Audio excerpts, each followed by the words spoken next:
Today on Monkey Life, Orang-utan Lucky is moving home. Oh, that's not good. That's definitely in recovery. Let's get her up, that's the best thing. Young woolly Lucas is causing concern. There's no damage in the joint itself. I don't know what's going on there. And little Thelma is up to her usual tricks, keeping the grown-ups on their toes.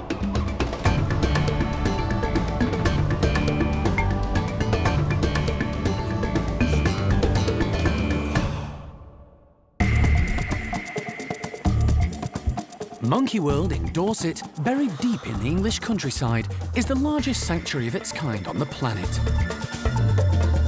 The team, led by Dr. Alison Cronin, rescue and rehabilitate abused and unwanted primates from all over the world. We've really done everything we can to make her journey as smooth as possible. The park provides a home for more than 250 monkeys and apes from 20 different species.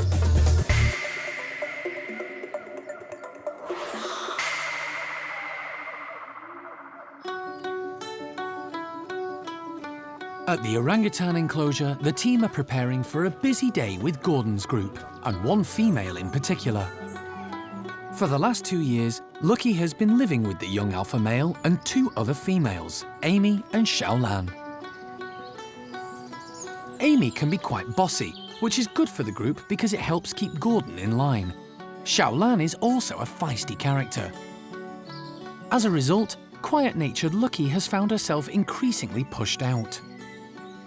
In captivity, getting the dynamic right in a group of orangutans is not always easy. The team have decided it's time for the low-ranking female to try her luck with a new family. Youngsters Jolie and Linga recently left the park for a new home in Spain, which means there's now room in Tuan's group. He's a pretty relaxed older male, Roro and Arme in there, and so we're just going to see if that works better. It is difficult with female orangutans because obviously in the wild they're solitary, so trying to get a duo or trio of females that work well together is tricky, and things change, so we're going to see if the dynamic of her with the 2 females at Tuan's will work better. Fingers crossed, no guarantees, but it's worth a shot. For Lucky, this could be like returning home. She's lived with Tuan and Roro before. She certainly has been relaxed around Tuan in the past. She obviously knows Roro, and over the years we have swapped our females orangutans around, you know, and sometimes a certain individual is dominant and then in a different context they'll be subordinate. So it's just seeing whether this dynamic would work better. It's a short journey between groups, so Lucky will only need a light sedation. At the park, most of the larger primates are trained to accept a hand injection, and she's no exception. Hey, come in. Jarno from the primate care team successfully encourages Lucky to present her shoulder and administers the anaesthetic. Specialist vet John Lewis is on hand to check her every step of the way. Lucky's had her pre-med, which has made her dozy and a bit weird, to be honest. But she's fine, a little bit more tractable. And she's just had the anaesthetic injection, so we're just waiting for her to go down. And then take some bloods, run the blood profile and move her into the box. Oh, we're going to weigh her as well. So. The anaesthetic has taken effect, so the team quickly carry Lucky out of the bedroom and onto the scales. 43.3. She has gained. But there's a problem. As they move her into the travelling crate, Lucky starts to bring up some liquid. John immediately steps in to check her over. Oh, that's not good. That's definitely in recovery. Let's get her up, that's the best thing. John's concerned. If Lucky keeps regurgitating under anaesthetic while travelling, she might choke. Stay there. Atipamazole? Atipamazole? He takes no chances and administers a wake-up drug to bring Lucky round. Right, Stacey, we need all the kit. I'd go, because she has had it. With Lucky starting to come to, the team need to act fast and move her to Tuan's bedrooms as quickly as possible so she doesn't become distressed. Come on, get up with it, because she'll be... Yeah. Lucky is now alert, which means they can't carry her into the bedroom. Time for plan B. It's not ideal, but the team will now have to secure the crate onto one of the slides in the bedroom and entice her out. It's awkward this end. We have to strap the crate onto that entrance, get her to move out of the crate. But I'd rather do that than have an animal which might be in trouble as a result of the anaesthetic.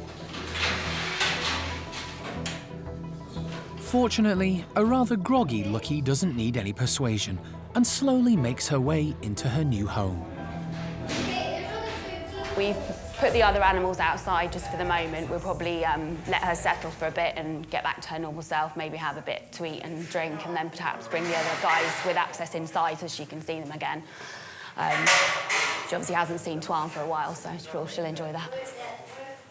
After a rough start to the day, Lucky makes herself at home and opts for a nap.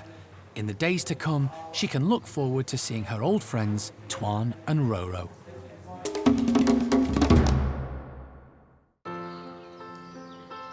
"30 years ago, park director Alison's late husband Jim Cronin founded Monkey World, realising his dream by opening a sanctuary for abused and neglected primates.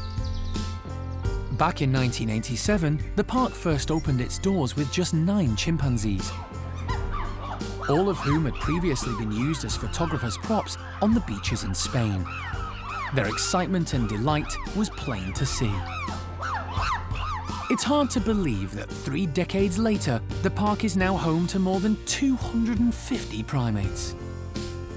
It's simply amazing. This is our 30th year, and it's just hard to believe that, you know, what started out as one man's dream, a little pipe dream, sort of like Field of Dreams. You build it and they will come. And it's a bit of a mixed bag of emotions. Really happy and pleased. The park is a wonderful place.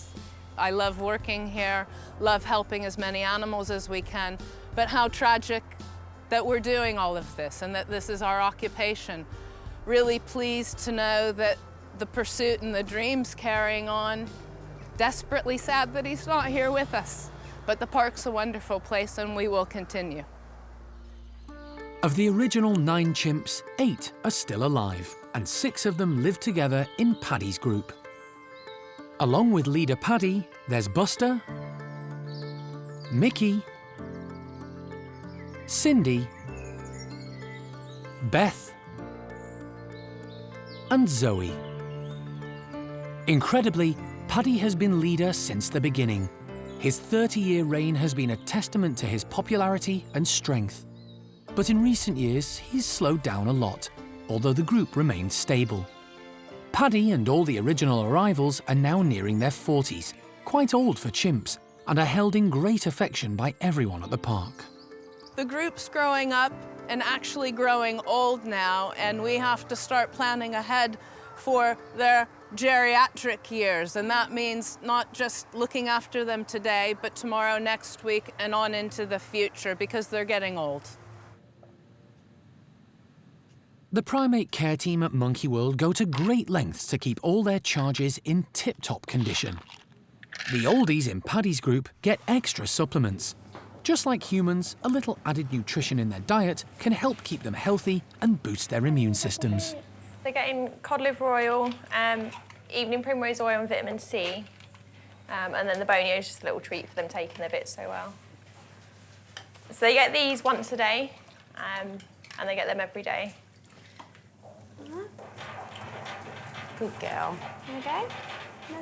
The supplements are really important for the chimps. Obviously, they're not meds that are going to cure any conditions, but it's really important for us to give them every opportunity possible to make sure they are healthy and they have got everything they need. It's not just about the mental health, it's also about making sure they're physically healthy.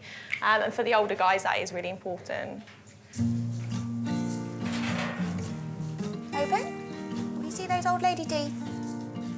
Wider. Kate is taking the opportunity to check Cindy's teeth. She's one of the 9 original chimps that came to the park in 1987. A lot of the older guys in Paddy's group, as it's the oldest groups we have, if you look at their teeth, not only are they kind of worn down now over the years, they've got sort of closer and closer to the gum, You can see a lot more staining, but interestingly enough, some of the very first chimps, or some that are now approaching nearly 40, you can see some nutritional ridges, particularly some around their canines where they've obviously some of it's worn away. You can kind of see how they would have been fed an inappropriate diet in their life before they came to Monkey World. And it's not just the older chimps who need to have dental checkups. So this is Bart, so he's nearly 10, and he's our youngest chimp in here. So obviously we keep an eye on his teeth for different reasons. He's got his canines just pushing through his gums now, so just want to keep an eye on those and make sure they come in through okay. But ageing leader Paddy likes to do things in his own time. He's making the most of the peace and quiet and relaxing outside. He'll pop in for his supplements later.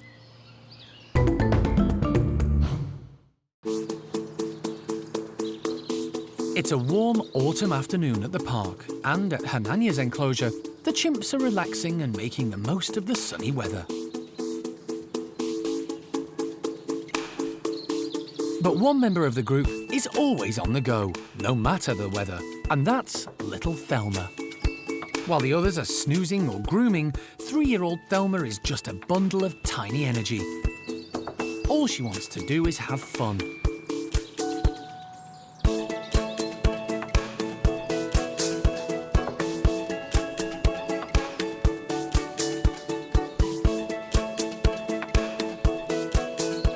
The high hoses and platforms don't faze her at all. For her age, she's agile, strong, and super confident. She's every inch her father's daughter. Although she does occasionally get it a little wrong.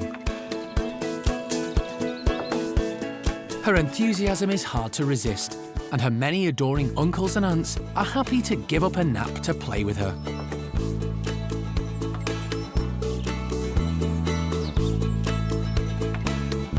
And she makes the most of it, getting a piggyback from Peggy,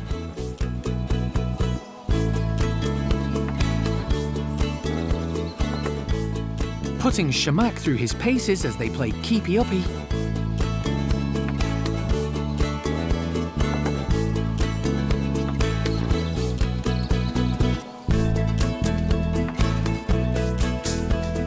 or giving doting Simon the runaround. Play is really important for young chimps. It helps them learn about new things, develop social relationships, and become strong. And it's paying off for Thelma. She's one full-on, fun-packed bundle of energy.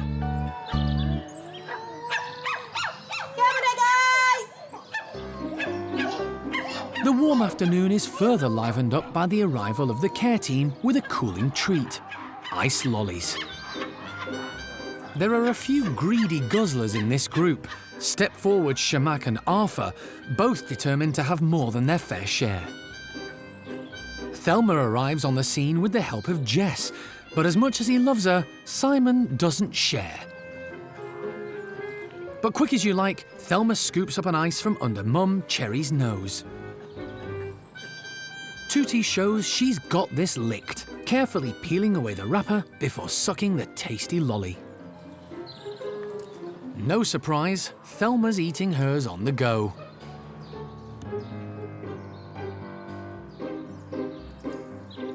And like all good children, at the end of the day, it's important she cleans her teeth.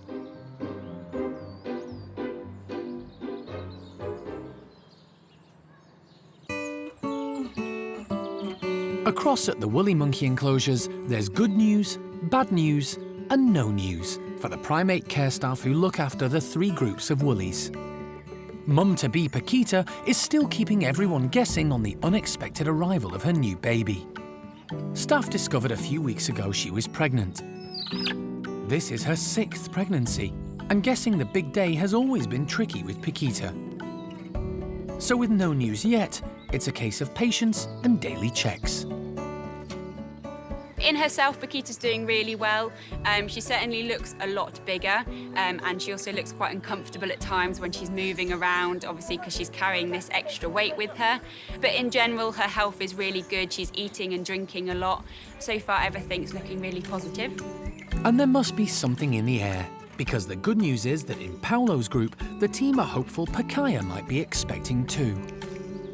A lot of it can be guesswork, but she is certainly showing signs that she could be pregnant. Her stomach area's got a lot larger and it's very solid to touch. She's drinking a lot more as well, and her moods and her hormones are a little bit all over the place at times. So we're really hopeful, fingers crossed, that she's also pregnant as well, because obviously any baby is just super important to the breeding programme. But among all this happy news, sadly there's some bad news too.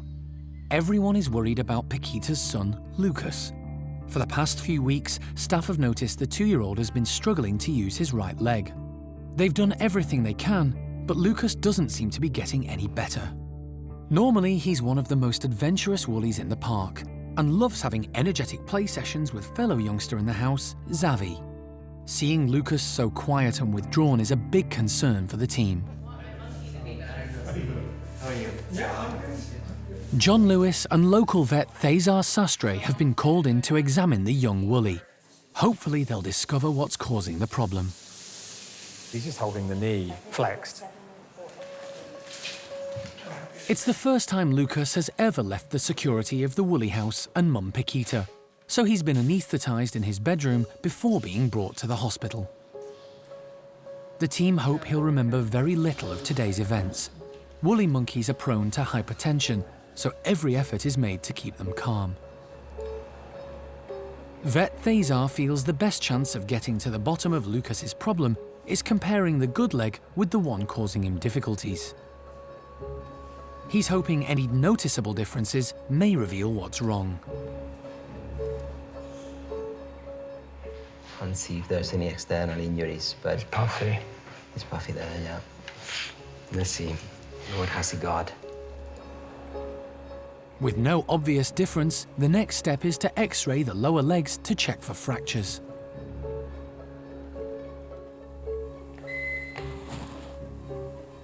Okay, it's done. The team stand by anxiously. A fracture would be really bad news for young Lucas. Well, there's nothing I can see. So it's likely, I don't think this is a fracture, no. So it might be that we need to go further, yes. That's fine. Right, so let's go for the knee then. With no apparent injury to the lower leg, next, Thezar checks from the knees upward. He wants to make sure there's nothing higher up in the leg, causing the issue further down. Now, the kneecap is in the right place. All the ligaments are fine, the cruciate, the collaterals, everything seems to be fine in the knee. That is absolutely fine. Okay. Another series of X-rays on the upper legs and pelvis might finally shed some light on the problem.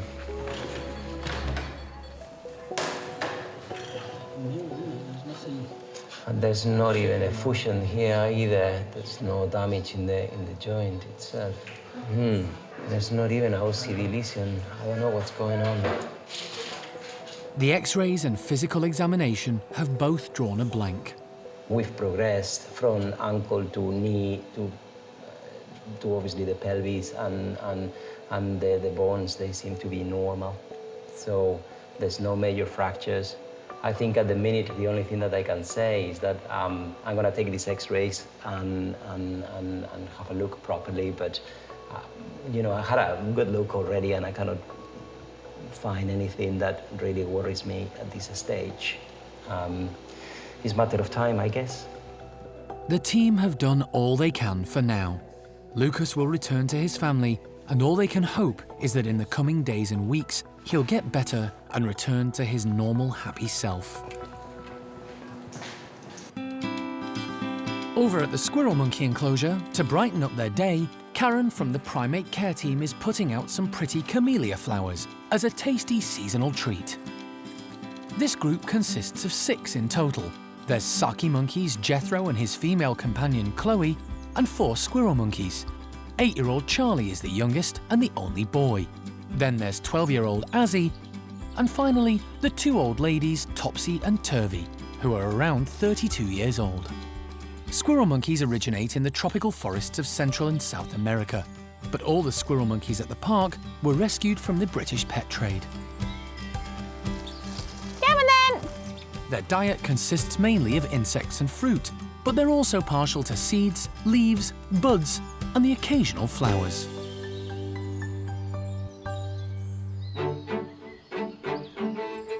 Like us, squirrel monkeys can recognize bright colors. These camellias also release a lovely fragrance. Turvy is straight in there and has a good dig around, prompting Topsy to get in on the action too. Charlie's more interested in the buds than the flowers, using his deft fingers to swiftly break them apart.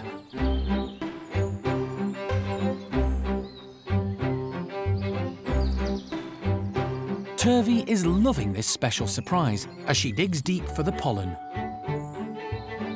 While Topsy, although happy to watch, prefers to soak up the sun. 32 is really pretty old for a squirrel monkey, but both girls are remarkably agile for their age. Chloe checks the coast is clear and grabs herself a tasty bud to investigate. Jethro prefers his own company and takes the opportunity to watch from the sidelines as Chloe tucks in.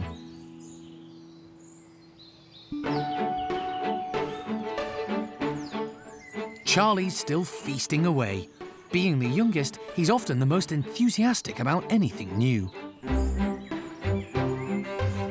Turvy reckons the bigger and brighter the camellias, the better. It seems they're more likely to attract the tastiest insects.